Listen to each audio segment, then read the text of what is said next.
Alright, hey, welcome back to our channel. So another Gigwork Diaries for you guys. So I wanted to read some comments from our last video. It was about the pharmacy orders and why we don't take them and stuff like that. It was Instacart pharmacy orders, we take those, but Spark we don't, because we heard people getting deactivated and stuff like that. So I'm gonna read some of the comments of people that were saying why they don't take alcohol in pharmacy orders, and let me know what y'all think and we'll let you know what we think. So yeah, so first somebody said, I've always avoided alcohol in pharmacy orders. Making any sort of mistake with those can get you fired. A mistake on a regular delivery is easier to fix.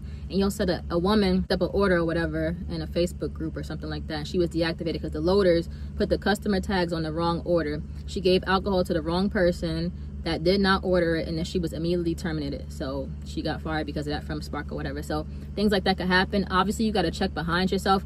I think that because when we get a 3-shop order or whatever, not 3-shop, but 3 drop-offs, we don't look at it. Like, do you check over it? But the three drop-offs, like when they load it into the car for you, do you check the labels and see if it's right?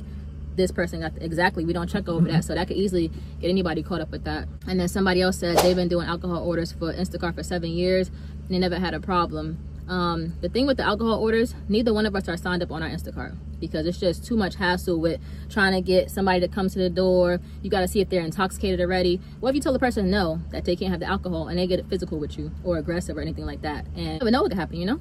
Like us out here, we got to be careful even just delivering. So people have guns and stuff like that. So you don't want to run into somebody that's been drinking, then they pull out a gun on you, God forbid, and then you lose your life over something like that, something so stupid, you know what I'm saying? So to each his own, people who do those alcohol deliveries, but we not signed up for them at all, and we're never going to be signed up for those. It's too much hassle with that. He said also be careful with the pharmacy orders. Drivers are getting deactivated for customers saying their prescription wasn't in the bag and they don't do them or whatever. So that's what I've been hearing people getting deactivated for when it comes to pharmacy orders on Spark and stuff like that. Instacart, I haven't heard much about it, but yeah, you don't want it to be where somebody's getting some crazy prescription drug and they say they didn't get it, and they're gonna think that you stole it. Like, we don't have time for stuff like that, so be careful. Somebody else said, I love Spark pharmacy orders and they have a dedicated window for Spark. I've just accepted the fact that I can be deactivated on any platform at any time for the slightest, so I'm gonna just grind and get my paper, basically.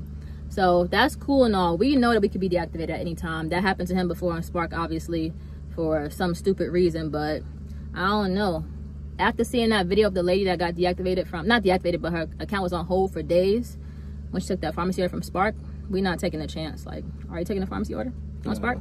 Because it's just too risky. Now, Instacart, like I said, I haven't heard anything about that, but as for Spark, it's too much of a risk. And then somebody else answered that person saying, get the money definitely, but pharmacy is way too risky.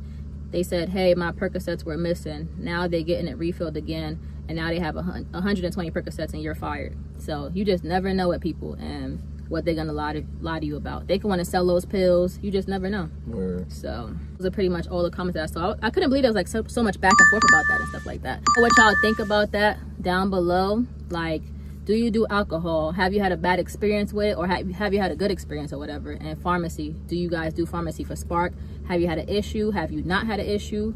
Because like I said, when we see those, we don't take them. Even if they was like saying $50, you can't take the risk. It's very hard to get back on Spark and Instacart. The waiting list is crazy, so we're not gonna sit here and risk anything. So let us know down below what you guys think, and we'll see you next time. Peace.